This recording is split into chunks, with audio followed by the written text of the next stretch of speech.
नारायणं नमस्कृत्य नरं चैव नरोत्तमं देवीं सरस्वतीं व्यासं ततो जयमुदीरयेत्। नमस्ते नमस्ते देवमीनरूपधारी शंखासुर वेदचूर सिंधु जले मारी वेद को उद्धार करी देल वेद बरे निरते शरण तर पंकज पयरे। नमस्ते नमस्ते देव कूर्म रूपी हरि समुद्र मंथन काले गिरि पृष्ठे धरी अमृत देई अमर कलु देवगण निरते सर भय चरणे शरण। नमस्ते वराह रूपी देव दैतारी तर दंत अग्रे पृथ्वी लाखी पंक परी संघारिलु हिरण्याक्ष दयित कुहेले निरते शरण तर चरण कमले।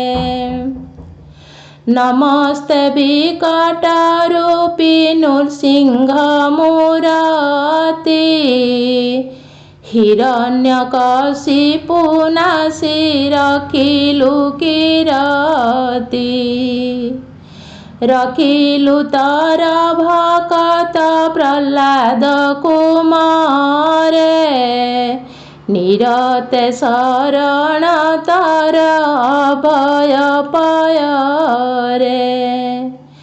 नमस्ते वामन रूपी देव नारायण विप्र रूपे दिति गर्भे जनमियापण महाबलवंत बलिदानव राजन पाताले रखिलु घेनी त्रिभुवन दान अभय वर तु देलु देव देवराजे निरते शरण तर चरण पंकजे। नमस्ते परशुराम जमदग्निसुत पितार वचने कलु माता को निहत महिकिनी क्षत्र कलु 21 बारे पंचकुंड थापिलु तु क्षत्रिंक रुधिरे तहि पितृतर्पण करी कलु तीर्थ निरते शरण नाथ तर पादगत।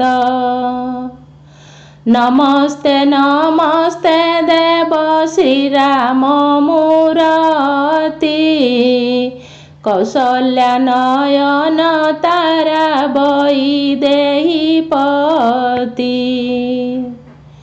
सिंधु बांधी बधिलु तु लंकार रावण निरते शरण तर अभय चरण।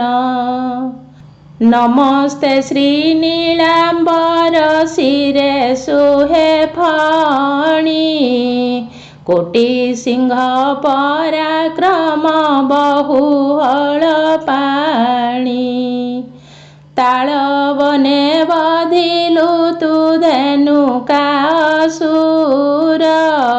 निरते चरण तले शरण तहर। नमस्ते नमस्ते प्रभु नीलगिरिवासी, श्री नीलकंदरे लीला लगाइछ बसी।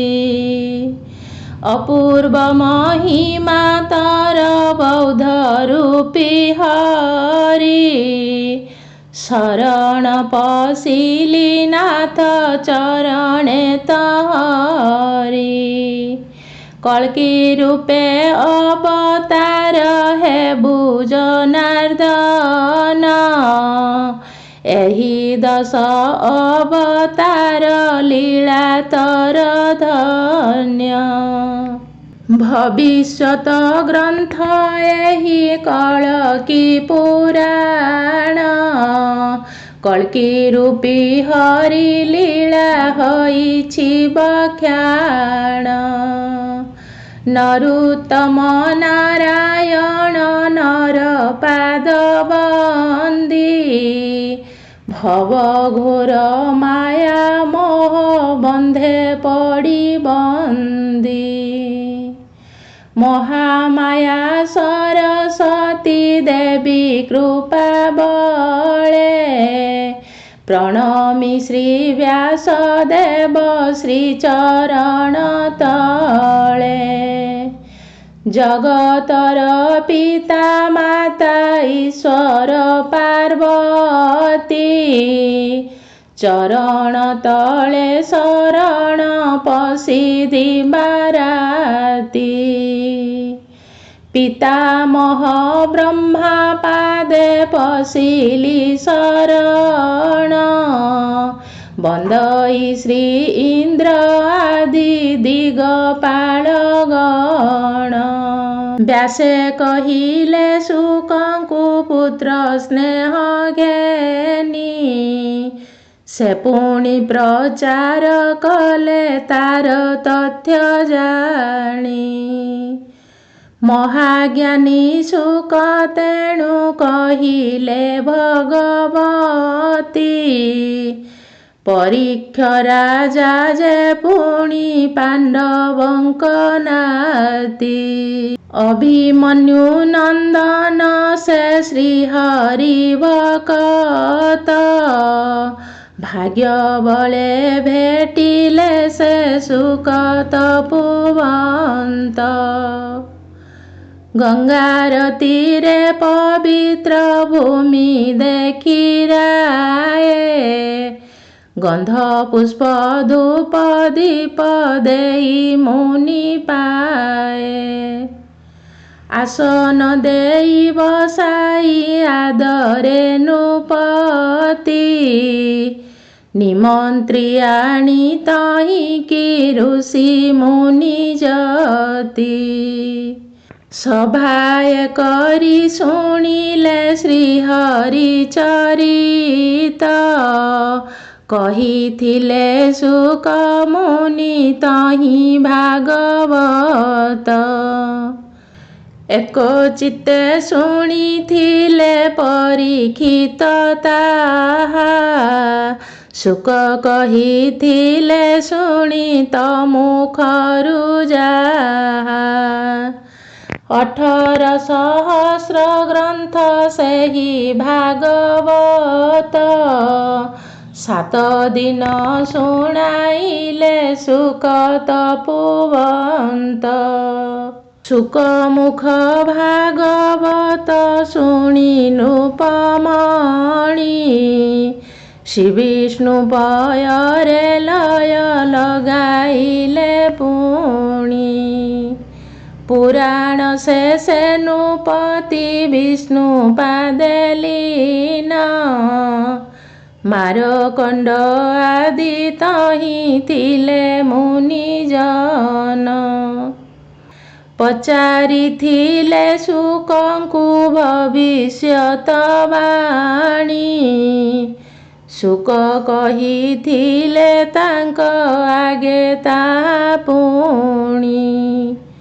शुभ भागवत एहि भविष्यत ग्रंथ, से काले मु तहि थिली आए तपोवंत। ଅନ୍ତ। ଶୁକ ମୁଖରୁ ଗଳିତ ଜ୍ଞାନ ସାର ପାଇ, ଦ୍ୱିଜ ନାରାୟଣ ବୋଲେ ବିଷ୍ଣୁ ପଦ ଧ୍ୟାଇ। ଦ୍ୱିଜ ନାରାୟଣ ବୋଲେ ବିଷ୍ଣୁ ପଦ ଧ୍ୟାଇ। ଦ୍ୱିଜ ନାରାୟଣ ବୋଲେ ବିଷ୍ଣୁ ପଦ ଧ୍ୟାଇ।